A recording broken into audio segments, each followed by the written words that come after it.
Yep, it's me again, people. I was just doing a little editing on my last video. You know, when we put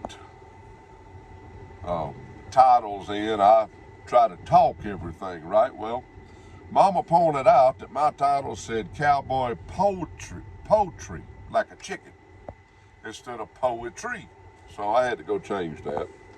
And while I was doing that, I noticed that I'm up to 498 subscribers. Never thought I'd get that many. So when I hit 500, I'm gonna do a goal. Excuse me. And I think what I'm gonna do, the first one I had three winners, first, second, and third place winners. And I think this time what I'm gonna do when I hit 500, I'm gonna come up with something, of course, you know, to make a video about or send me a message. But I think I'm going to only have one prize this time. And it just dawned on me a while ago. Excuse me, I'm got my old spit cup out there, y'all. The girl's looking at me like, hey, can we go for a stroll? Yes, we are, darling, as soon as I get through here. But what I want to do is, since I live so close to the country square, first place, and it just don't be one winner, I'll announce it when it's going to happen, but I want the first place winner to get 1 pound of house blend tobaccos from the country squire. Now you'll be able to break it up into 2 ounces packages, whatever, you know, or 1 pound of whatever their house blend is that you may want. But once I hit 500, then I'll be thinking about it, and I'll come up with something to make a video on. And when I make my drawing, that'll be the first place prize. A one pound of house blend tobacco from the country squire. Now it could be, like I say, I only need 2 more subscribers. It could be 2 weeks, it could be a month, it could be 2 months. But that's my plan anyway. And I'll let y'all know in the future how it's going and what I may want as a video. And this one,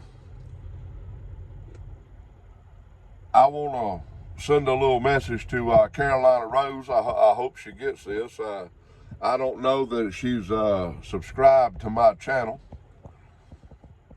but she want to know about a funny story or something, you know. And I've watched a couple. Well, you know, when you're kids, you know, if you're gonna be dumb, you got to be tough. Well, I've always done some dumb stuff in my time, I promise you. So I had to learn to be tough right off the get-go, you hear? Well, when I was a little kid, one of my big American heroes was Evel Knievel. Buddy, I had me one of them little wind-up Evel Knievel, you know, motorcycles and him on it, and he'd jump a ditch and such. Well, my uncles was into motorcycles, and they brought a little old Honda 50 home. Low 50cc Honda. If y'all are old enough in the right generation, y'all will remember them. Well, they've strapped me on this thing. I don't even know if I was in the first grade yet. And Evel Knievel had just made, seems like I had watched him on TV try to make that jump in England when he jumped all them double-decker buses and crashed and broke his leg. Well, I wanted to ride me a motorcycle like Evel Knievel. So my uncles put me on that little 50. It was automatic, right? You didn't have to shift gears. You just gassed it and you went. Well, they put me on that thing and I only knew one way to go, and that was wide open. And we didn't have a big backyard. And I gassed it. And here I went out across that backyard. Both my uncles trying to catch me, my biological dad trying to catch me, and I'm going around that backyard wide open. Well, when I straightened up, I went straight through an old chicken wire fence. And you talking about getting scratched up. I went through that chicken wire fence wide open. Old rusty chicken wire. And I busted it wide open, buddy. I went through it. And it scratched me from the top of my head to the bottom of my feet. I doubt I even had shoes on. Like I say, if you're going to be dumb, you got to be tough. Well, back in them days, we didn't run to the hospital with every little scrape and scratch. I remember my grandmama coming out that back door, and she had a little bottle of iodine. And they helped me down, and she took some cotton swabs, and she iodined me from the top of my head to the bottom of my feet. Oh, buddy, I looked like a striped up Angkoran gorilla. I promise you I did. I was striped up, all in the face, the arms. That chicken wire eat me up.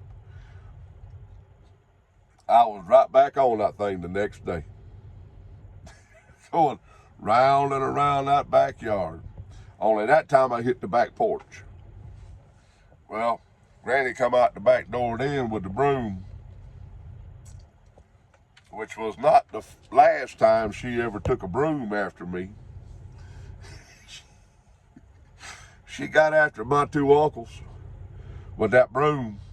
I'm laying out in the yard about knocked out because I hit that porch, big old wooden porch on the back of the house. And right forehead, right the side of the porch. That ended my motorcycle riding for a little while. Well, my grandmama, oh my Lord, that woman, she was the typical Southern granny. God love her, she was tough as nails. She'd take a mop handle and wear you out. And she wasn't no much over 5 foot tall. And God love her, she was as big around as she was tall. But buddy, she was tough. But she couldn't beat the dumb out of me. So she told me one time, she said, son, she said, you giving them guardian angels a run for their money. I reckon I was.